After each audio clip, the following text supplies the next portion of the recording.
കേരളം ഇനി ഭരിക്കാൻ പോകുന്നത് ഞങ്ങളാണ്, ഞങ്ങളല്ലാതെ മറ്റാരു ഭരിക്കാൻ. UDFന്റെ ഒരു ദശാബ്ദക്കാലത്തെ കാത്തിരിപ്പ്, ഭരണമാറ്റം കാത്തിരിക്കുകയാണ് പ്രതിപക്ഷം. ആര് തിളങ്ങും, ആര് നേടും? തൃക്കാക്കരയിലെ ആവേശകരമായ വിജയം മുതൽ തദ്ദേശ തെരഞ്ഞെടുപ്പിലെ തിളക്കമാർന്ന മുന്നേറ്റം വരെ വരാനിരിക്കുന്ന നിയമസഭാ പോരാട്ടത്തിന് പുതിയ ഊർജവും തന്ത്രങ്ങളുമായി ടീം UDF ഒരുങ്ങിക്കഴിഞ്ഞു. ഭരണവിരുദ്ധ വികാരത്തിന്റെ ആഞ്ഞടിക്കലിനൊപ്പം കൃത്യമായ പ്ലാനിങ്ങിലൂടെ അധികാരം തിരിച്ചുപിടിക്കാനാണ് പ്രതിപക്ഷത്തിന്റെ പടപ്പുറപ്പാട്. കാസർഗോഡ് മുതൽ തിരുവനന്തപുരം വരെ പ്രതിപക്ഷ നേതാവ് VD സതീശൻ നയിച്ച പുതുയുഗ യാത്ര വെറും ഒരു രാഷ്ട്രീയ ജാഥയായിരുന്നില്ല. അത് പ്രതിപക്ഷത്തിന് നൽകിയത് പുതുയുഗ വിശ്വാസം കൂടിയാണ്. വീണ്ടും അധികാരത്തിലെത്താൻ കഴിയുമെന്ന വിശ്വാസം. സർക്കാരിന്റെ 10 വർഷത്തെ ഭരണ പരാജയങ്ങളെ അക്കമിട്ട് നിരത്തുന്ന കുറ്റപത്രം ജനമധ്യത്തിൽ അവതരിപ്പിക്കാൻ ഈ യാത്രയിലൂടെ മുന്നണിക്ക് സാധിച്ചു.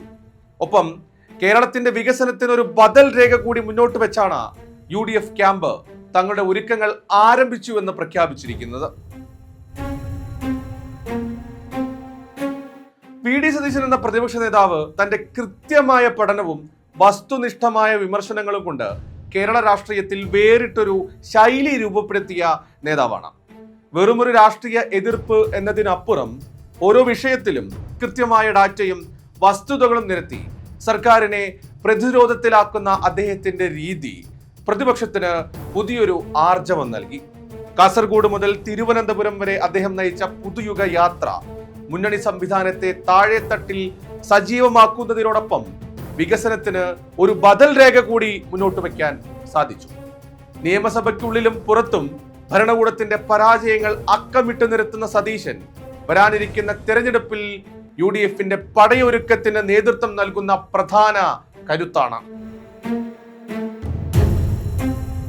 കേരളത്തിലെ കോൺഗ്രസിനെ സംബന്ധിച്ചിടത്തോളം വരുന്ന നിയമസഭാ തെരഞ്ഞെടുപ്പിന് ശേഷം ആര് മുഖ്യമന്ത്രിയാകണമെന്നത് ഹൈക്കമാൻഡും തെരഞ്ഞെടുക്കപ്പെട്ട MLA-മാരും ചേർന്ന് തീരുമാനിക്കേണ്ട കാര്യമാണ്.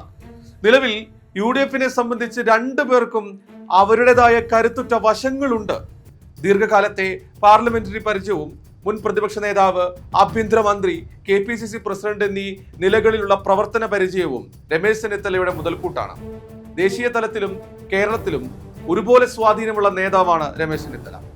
പരമ്പരാഗതമായി കോൺഗ്രസ് തെരഞ്ഞെടുപ്പിന് മുൻപ് മുഖ്യമന്ത്രി സ്ഥാനാർത്ഥിയെ ഔദ്യോഗികമായി പ്രഖ്യാപിക്കാറില്ല. പകരം കൂട്ടായ നേതൃത്വം എന്ന രീതിയിലാണ് വോട്ടർമാരെ സമീപിക്കാറുള്ളത്. തിരഞ്ഞെടുപ്പ് വിജയത്തിന് ശേഷം രാഷ്ട്രീയ സാഹചര്യം കൂടി പരിഗണിച്ചായിരിക്കും അന്തിമ തീരുമാനം വരിക.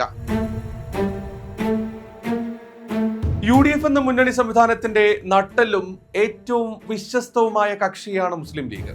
കേരളത്തിന്റെ മലബാർ മേഖലയിൽ ലീഗിനുള്ള അചഞ്ചലമായ വോട്ട് ബാങ്കും കേഡർ സ്വഭാവമുള്ള സംഘടനാ സംവിധാനമാണ് ഓരോ തെരഞ്ഞെടുപ്പിലും UDFന് കരുത്താകുന്നത്. മുന്നണിയിലെ പ്രശ്നപരിഹാരകനായും മധ്യസ്ഥനായും പാണക്കാട് തങ്ങന്മാരുടെ നേതൃത്വം വഹിക്കുന്ന പങ്ക് സമാനതകളില്ലാത്തതാണ്. നിയമസഭാ തെരഞ്ഞെടുപ്പിൽ UDF അധികാരം ലക്ഷ്യമിടുമ്പോൾ ലീഗിന്റെ സ്വാധീന മേഖലകളിൽ നിന്നുള്ള വൻ വിജയം മുന്നണിയുടെ അനിവാര്യതയാണ്. മതനിരപേക്ഷത ഉയർത്തിപ്പിടിക്കുന്നതിനോടൊപ്പം തന്നെ ന്യൂനപക്ഷ അവകാശങ്ങൾക്കായി വിട്ടുവീഴ്ചയില്ലാതെ നിലകൊള്ളുന്ന ലീഗിന്റെ രാഷ്ട്രീയ ശൈലി വരാനിരിക്കുന്ന പോരാട്ടത്തിലും UDFന്റെ കരുത്തായേക്കും. തിരഞ്ഞെടുപ്പ് ഗോതയിൽ UDFന്റെ ഏറ്റവും വലിയ ആയുധം രാഹുൽ ഗാന്ധി പ്രഖ്യാപിച്ച 5 വമ്പൻ ഗ്യാരണ്ടികളാണ്. ഓരോ കുടുംബത്തെയും തൊടുന്നതാണ് ഈ വാഗ്ദാനങ്ങൾ. സ്ത്രീ ശക്തി, സംസ്ഥാനത്തെ 1.39 കോടി വനിതാ വോട്ടർമാരെ ലക്ഷ്യമിട്ടുള്ള സൗജന്യ ബസ് യാത്ര, ക്ഷേമ പെൻഷനിലേക്ക് പോകുകയാണെങ്കിൽ 65 ലക്ഷം കുടുംബങ്ങൾക്ക് ആശ്വാസമേകി പ്രതിമാസ പെൻഷൻ 3000 രൂപയാക്കി വർദ്ധിപ്പിക്കും. ആരോഗ്യ സുരക്ഷയ്ക്കായി 45 ലക്ഷം കുടുംബങ്ങൾക്ക് 25 ലക്ഷം രൂപ വരെയുള്ള സൗജന്യ ഇൻഷുറൻസ് പരിരക്ഷ, യുവസംരംഭകർക്ക് കരുത്തേകാൻ 5 ലക്ഷം രൂപ വരെയുള്ള പലിശരഹിത വായ്പ, വിദ്യാർത്ഥിനികൾക്ക് കൈത്താങ്ങായി പഠന സഹായമായി പ്രതിമാസം 1000 രൂപ. തദ്ദേശ തെരഞ്ഞെടുപ്പിലെ അനുകൂല തരംഗം നിയമസഭയിലും ആവർത്തിക്കുമെന്ന ഉറച്ച വിശ്വാസത്തിലാണ് UDF ക്യാമ്പ്. ഭരണവിരുദ്ധ വികാരം വോട്ടാക്കി മാറ്റുന്നതിനോടൊപ്പം ജനകീയമായ ഈ ഗ്യാരണ്ടികൾ കൂടി ചേരുമ്പോൾ കേരളത്തിൽ ഒരു ഭരണമാറ്റം അനിവാര്യമാണെന്ന് പ്രതിപക്ഷം വിശ്വസിക്കുന്നു.